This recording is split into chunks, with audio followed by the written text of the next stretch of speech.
Bonjour, je m'appelle Fatoumata Kébé et je suis astrophysicienne. Aujourd'hui, je vais vous présenter 3 de mes images préférées de mon livre Au-delà du ciel. La Voie lactée.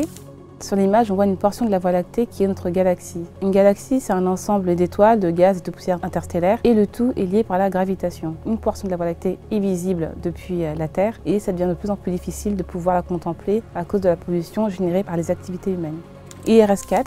C'est une étoile qui est en formation et c'est elle qui provoque la forme en sablier que l'on voit sur l'image. Je l'ai choisie parce qu'elle représente un processus que je trouve fascinant qui est le processus de formation d'étoiles. Une étoile, ça va naître dans un nuage de gaz et de poussière et ça va accumuler la matière qui est environnante. À un moment donné, l'étoile va accumuler suffisamment de matière et d'énergie, elle va commencer à chauffer et à rayonner. Elle est toujours en formation, donc on appelle ça une protéétoile et elle va s'effondrer. Mais elle va recommencer à accumuler de la matière et reprendre le même processus où elle va chauffer et rayonner et à un moment donné, elle va atteindre des 10 millions de degrés Celsius qui va faire d'elle une étoile. Les piliers de la création, j'ai vu le premier cliché qui a été pris de cette structure céleste en 1995 par le télescope spatial Hubble. Quasiment 30 ans plus tard, on a une nouvelle image de ces magnifiques piliers qui sont situés dans la nébuleuse de l'Aigle et qui sont des structures de gaz et de poussière dans laquelle se forment des étoiles. Certaines étoiles qui sont en formation éjectent des jets supersoniques qui érodent la surface de ces piliers de la création qui, dans quelques millions d'années, vont disparaître. Donc autant en profiter pour les contempler et surtout les prendre en photo avec les télescopes qui sont développés actuellement.